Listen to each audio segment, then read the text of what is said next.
Module 12. In this module, we will discuss about pre-digital corpus part 1, and the next module we will discuss about the pre-digital corpus part 2. So, in this module, we will discuss the questions of relevance of the study, the significance of this survey, and particularly we will refer to how pre-digital corpora are used in different areas of linguistic research.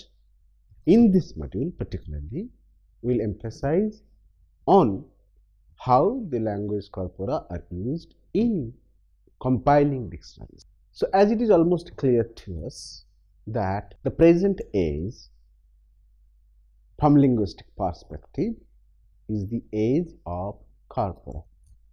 That means all the major areas of language studies and linguistics, computational linguistics, language technology, and other relevant domains are directly using information, data, and examples obtained from corpora either to explore new areas of linguistic research, to substantiate earlier observations, develop resources, or to challenge the earlier theories and models. So, this new trend of using language corpora or new method of using corpora in linguistic research automatically generates a vital question. If this is a new trend, then what was the situation before this digital corpora came into picture of linguistic research and development activities? The basic purpose of this module is to reflect on those areas where in earlier days, even if there was no technology available for the linguists to compile language data and to utilize them in their respective research and development domains, even then, many scholars directly or indirectly depended on a large collection of language data, either we can call a language database or in the corpus in true sense, to carry out their individual research projects. So, here we are going to explore some of the avenues of those earlier era before language corpora in digital form was introduced, how they excelled in their activities. So, what will happen? We will try to understand how language texts are broadly divided in those days into two parts, text corpus and speech corpus, how these are used in various domains, starting from dictionary compilation, collection of dictionary of quotations, lexical study, writing grammars, speech study, language pedagogy, language acquisition, stylistic studies, and other fields. So, here mostly I will concentrate only on dictionary development. Now, the question of relevance, actually we want to understand why this survey is becoming so relevant for us. First, we can call these language databases developed in earlier centuries as corpora in the true sense of the term before we develop this in the English form. So, this is an important question we need to ask, that those language databases which have been used by earlier scholars are actually can be called corpora or not. So, this is an important question that needs to be properly addressed. Second important questions, are those databases developed following the same rules and techniques and methods and principles that we still follow to develop corpora? What was their strategies? What were their methods? Then do we differ from them in the methods, techniques, in compilation of language data for the purposes? How did they differ from our approaches? Are these databases considered reliable in linguistic work of various fields? That is a very pertinent question that has to be asked here very clearly. That they use certain amount of language data. That's true. But the question is, was that enough for them to carry out their research? That's a very vital question we need to know. It was whether it was pertinent or sufficient enough, or it was reliable enough to be used as a database, useful, faithful database for the research work. Next question. Did these databases distinctly edge over the intuitive evidences used in traditional linguistic tasks? This is another important question. We need to refer to that. Whether those databases provided any empirical base to those scholars to handle their problems in a far better way than depending on their intuition. That means the databases which they used definitely had certain advantages in the research than their intuition.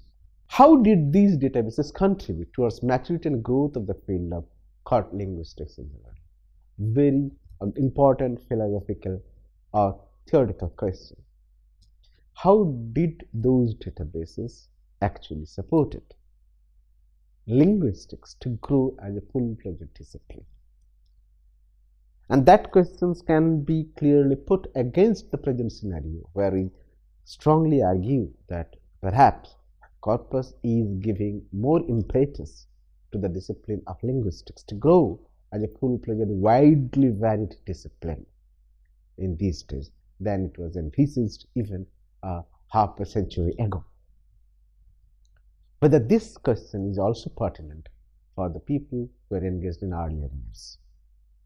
Did the practice of utilizing empirical databases in linguistics works leave any kind of lasting impact on target users?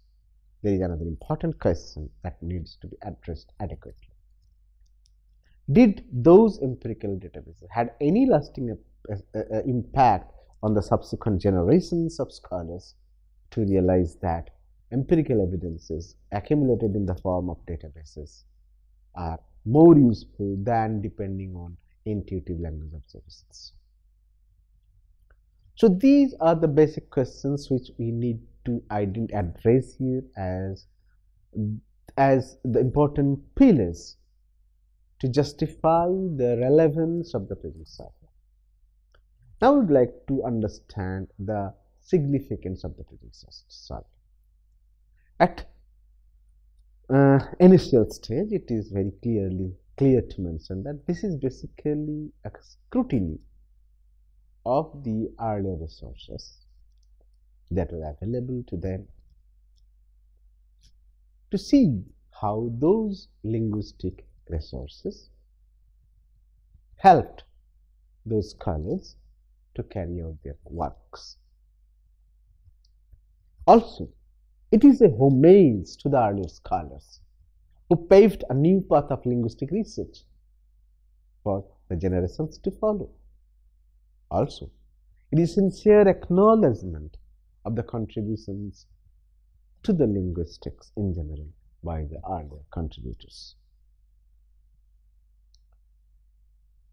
This is an attempt to explore and know how corpora are developed and used in the works of lexicography, lexicology, comparative linguistics, grammar writing, and many other domains. That systematic recording and documentation is very much necessary to substantiate our argument how language databases, empirical language corpora are essential in linguistic research. So this survey intends to redirect our attention towards those age-old techniques of empirical linguistic research and utilization, which are neglected by the practitioners of intuitive linguists for some time now. This study also reiterates the importance of empirical language corpus as one of the most reliable resources in linguistic data and information for linguistics and language technology and language applications in general. So, this study substantiates our claim that it is not a new innovative. Language corpora are also used in earlier days as a good resource for different linguistic research. Finally, this study encourages us with necessary linguistic impetus to advocate the principle of corpus-based empirical language study in proper perspective with adequate importance on language data in use. So it is clear to us there are some definite clear goals for us to explore, to understand how before the advent of digital language corpora into the mainframe of linguistic research and application, earlier scholars used to refer to these texts, databases, to achieve their goals. In this module, let us first concentrate on different types of lexicographical developments. Lexicographical research was done, dictionaries were made with reference to corpora. It is almost clear to any person who is engaged in linguistic research, particularly in lexicographic works, that for compiling a dictionary of any kind, we need large collection of words. And the best way to collect those words to be included in the dictionary is the corpus. That means, if we have a large collection of texts available to us, we can identify those words from the corpus and list them in a separate lexical database, which should be considered for inclusion in the dictionary. The reality is, in every stage of dictionary compilation, and in the history also, in every age when dictionary was compiled, a large lexical database was a primary requisite for compiling a dictionary. So, collection of words can be done two ways. Either you can also refer to the lexical database already developed and available in the language in the form of a dictionary or word list or word book or some other things, some other mode. Else, you yourself can collect the data, process the data and collect the words. The basic argument is, without large collection of words, it is not possible to compile a dictionary. And if you need to have large collection of words used in a language, you definitely need to depend on certain sources. Either it is in the form of a corpus or in a large lexical database or in different ways.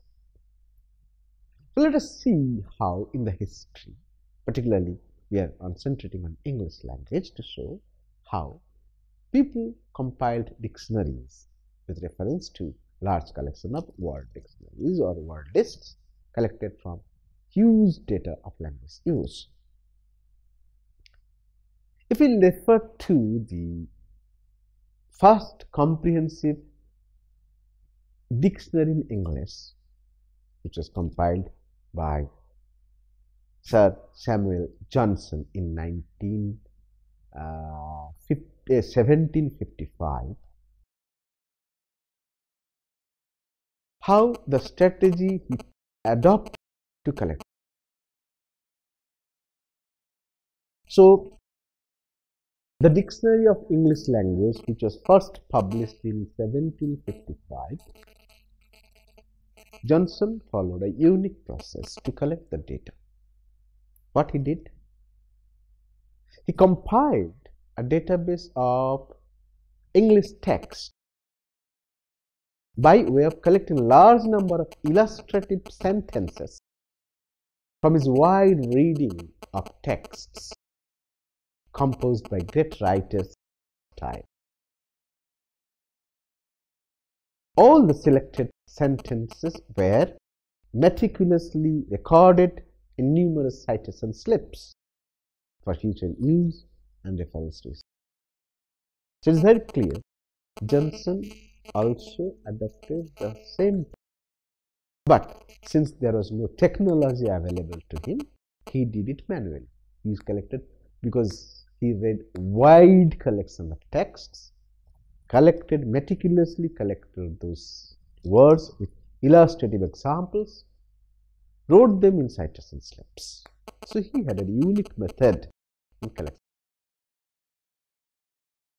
The important part of his task was the meaning variations of each word included in his database were identified and listed separately in a systematic fashion. The list began with classifications of meanings with regard to natural and primitive significance. Gradually, it continued with regard to the consequential meanings, metaphorical meanings, poetical meanings, and familiar meanings of the words, to end up with categorizations of unique meanings of the words that were used idiosyncratically by great authors of his time.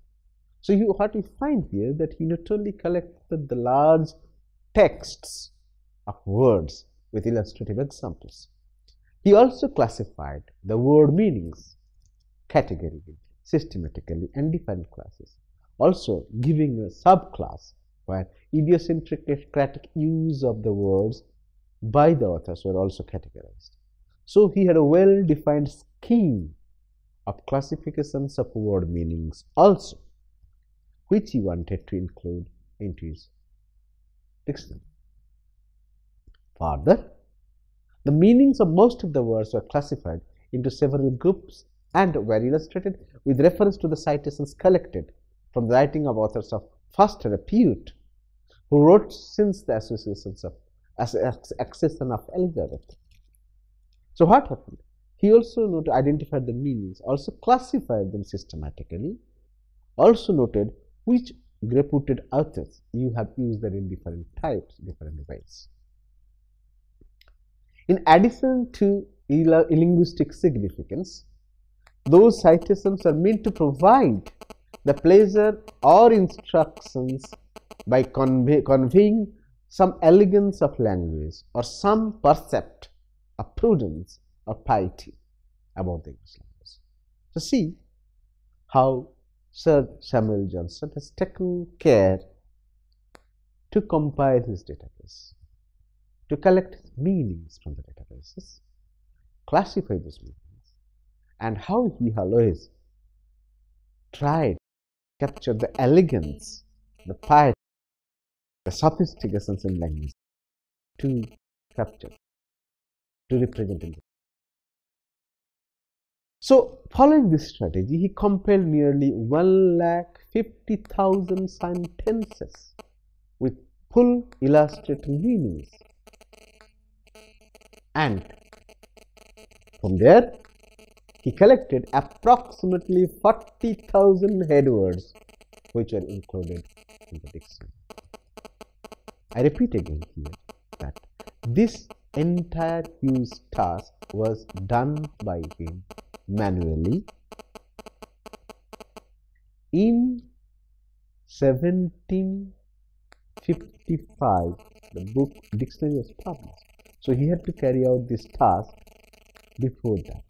So perhaps the plan which he submitted in 17 and the dictionary was produced in 1705. So within these 8 years, time, he was able to collect a huge database of language citations, full illustrative examples, then and 40,000 head words to be included. The dictionary. There was a mammoth task, the massive project for him. In essence, the aspects, the issues which Johnson wanted to address in his work includes the names of the species, orthography and spelling, etymology, pronunciation, derivation, expression, irregularities, analogy, phraseology, cants, syntax, interpretations, and distributions. So think how much labor he has taken and how exhaustive he has tried to be to provide the detailed information in the dictionary. So here our basic argument is that Johnson depended on a large collection of lexical database and corpus, if you call it at all in that sense, to develop the first English dictionary in English. Now, we are coming to the new trend, that new dictionary which is still considered the best in the world is Oxford English Dictionary. And this was also developed with huge collections of data in the form of texts and citation slips by James Marr. The first published edition we get in 1882. There were some criticisms against the limitations of the dictionary which was produced at the time. So the criticism made by Sir Richard Trench in the Philological Society triggered the project of compilation of a new dictionary where much elaborate explanations of the words would be available. So the compilation of the Oxford English Dictionary started in 1879 when Sir James Marr was entrusted with the task of editorship of the dictionary. In next 5 decades, James Marr and his team developed a corpus of 5 million citations that total approximately 50 million words. Can you imagine the strength, the amount of data considered for compilation of the first edition of Oxford English Dictionary? Sir James Marr and his team compiled 5 million citations from 50 million words. Citations were collected from several sources of literary exercise to illustrate the usage of to be around 4,20,000 lexical entries included in the Oxford English Dictionary. So what is basic important point here is that in earlier days, particularly with regard to Oxford English, the amount of corpus was really massive, even in today's respect, for developing a dictionary. So what was the advantage of this? This process of collection of data helped enormously the dictionary to preserve the valuable historical records about the origin and development of meanings of each entry word with illustrative definition. Also, this dictionary recorded the changes observed in spelling of words to reflect on different orthographic forms each word had assumed at various stages of its origin and change in the history of the English language.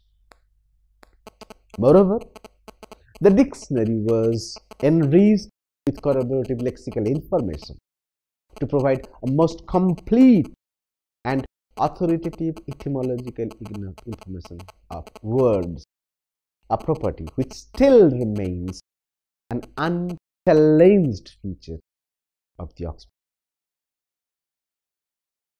So our observation is that Oxford English has become so much authoritative, so much valuable, just because the information and data are all collected from the actual language use, not from intuitive collection. So here lies the importance of empirical data in the task of dictionary compilation. Now, when the supplementary volumes were published, after the first volume was published in 1882, more data was required. So original existing database was supplemented with new set of data. What was that? The original text database used for compilation of the first volume of Oxford Dictionary in 1882 was stored systematically. Then additional texts are used for compiling supplementary volumes published between 1972 and 1986.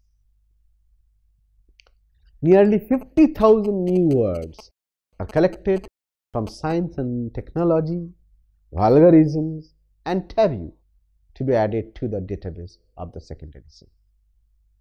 Moreover, several regional varieties of English, say Canadian variety, Australian variety, US variety, African variety, Indian variety, Jamaican variety, all those were also included into the database. So what happened? In the new edition, contained nearly 4,50,000 entry words, and each one was defined and illustrated with reference to 2.5 million suitable quotations which are collected from the text. So it was a huge task in supplementary volume to develop. The present electronic version of the dictionary provides a range of tools for searching the dictionary entries in various ways, which however not been possible in the printed version. From 2000 onwards, it seemed the new edition, the second edition of Oxford, is available online with entries added every quarter of a year. And at present, it is a huge corpus now ready to be utilized and being utilized also for develop the dictionary. Now, if you look back to the American English, the new International Dictionary, which is published in 1934, contains 16,65,000 citations compiled from a database built up with various printed and published documents. Again, here also we give clear indication that even in American dictionary also, a huge corpus of regular use were collected and that database was processed to extract words and all related information which were furnished in the dictionary. So this is general dictionary. While we are collecting the dictionary of quotations, dictionary of antonyms, dictionary of synonyms, dictionary of polysyny, and many other types of dictionaries, as you know that we can also have dictionary of spellings, dictionary of usage. So all different kinds of dictionaries are also being collected in earlier days. Every time the data was collected manually, either at individual level or in collective level, in a collection at group level, from various domains of language use, and there with full illustrated examples of words as a citations to be produced in the dictionaries. So here our argument is very simple, that use of language corpus was almost mandatory in compilation of dictionaries. Even when there was no electronic corpora available to the masters of the game, they manually developed large collections of data, language data, collected, processed them, accessed them, analyzed them, classified them, categorized them, then collected necessary information about the words, their usages, their illustrative examples, their sense variations, their meanings, also some stylistic variations, idiosyncratic usages, and etymological information also, which is not easily exactly available from the corpus, but some other sources. But they collected their information mostly from the database compiled in the form of a large corpus to compile dictionary.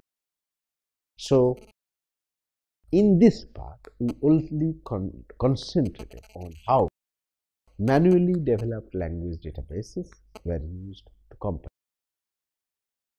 Other domains are also there where manually developed corpora are used. In the next module, we are going to emphasize on them.